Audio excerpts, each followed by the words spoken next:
Today, I want to give a quick summary of three key terms used in the Quran quite repeatedly. And perhaps those three terms could also be relevant to our fellow Christians and Jews and people of any other religion, because those are fundamental concepts that permeates how we associate and exercise our commitment to a particular religion, particular faith.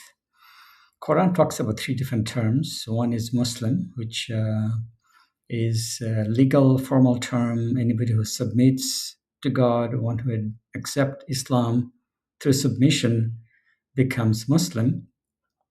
And that root word of Muslim is obviously salam, which is also the root word of Islam. It's about achieving peace through submission. And that could happen even before one becomes ingrained, deeply conscious about faith. Submission to God doesn't necessarily imply that we fully appreciate and acknowledge and experience God's presence in our lives. It's a journey. So, in that sense, submission is also a manifestation that happens through declaration. This one pillar of Islam we call Shahada, basically acknowledging God and acknowledging Prophet Muhammad and other prophets who have come through generations to give the news and the reality of God, the created world, and our role and position in this universe. And many Muslims who grew up in Muslim families, have Muslim parents, sometimes don't fully appreciate the fact that just because you're born as a Muslim doesn't necessarily mean that you have achieved faith. Faith is of a higher order, at least in my sense, and that's one of the reasons why Quran makes this particular revelation. When a Bedouin came to the Prophet at the time when Islam was rapidly expanding at the later part of his life, and many tribes in Arabia were becoming Muslim, that this particular Bedouin came to the Prophet and said, "Oh, Prophet, I am a believer," Mu'min, a term that I'll talk about briefly and shortly after this initial conversation on Muslim. And the Quran immediately responded, saying that don't say that you are a person of faith. Say you are a Muslim, you have surrendered, but faith may not have entered your consciousness yet. And that verse is very fundamental, something that we should all think and be self-critical. Faith implies that you believe in God, you experience God's presence in yourself, in the nature, in the world we live in, and you see God's sign in everything, in the mountain, in the oceans, in the tree, in the fruits, in the flowers, in our children, in our parents, in our community, looking at how the world, the nature operates, and to see God's design and construct in all of those. So it's much deeper, much more conscious level that faith has to be experienced. And obviously there's religious rituals that every religion has prescribed and expect its adherents to follow through. So in Islam, we have some of the pillars of daily worship, the pillar of month-long fasting, the month of Ramadan, the pilgrimage, the vegetation to Mecca to see the ancient house of Kaaba that was put in place by legend, says that by the first human being, Prophet Adam and his wife Eve, and later on reconstructed and in its current form by Prophet Abraham, the patriarch of all the three major religion, the Islam, Christianity, and Judaism. And in that sense, we also consider Prophet Abraham and all the prophets to be also Muslim. So faith could be developed over time, and faith implies those pillars, the pillars of fasting, pillars of the Hajj, the zakat, which is very fundamental, and I will have some conversation on zakat later on.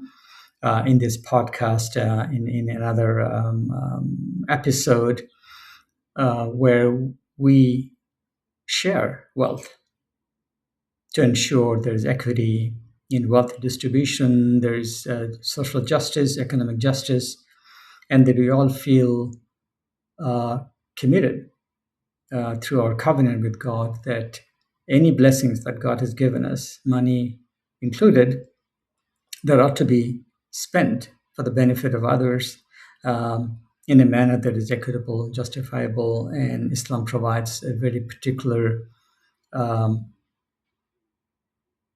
amounts and context to be able to use those resources and blessings so that it benefits our fellow human being, starting from parents and families, then extended families, then communities, and the world at large. Um, but faith itself, all the rituals, may still be short of what a human being should do. This sense of agency where God talks about that he wanted to establish Khalifa agency, his agent on this earth. He didn't use the word he wanted to establish Muslim or believers. He wanted to establish agents, his agents who will do his will. And as we say in our prayer, thy will would be fulfilled, God's will. And we as agent of God should fulfill God's will. And those who does that, those who aspire to be and demonstrate through actions, through orientations, and through meaningful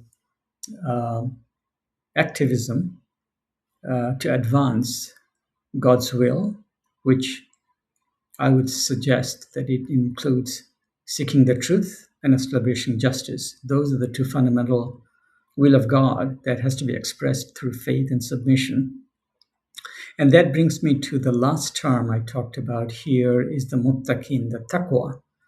This idea of being a responsible human being that goes beyond submission, beyond faith.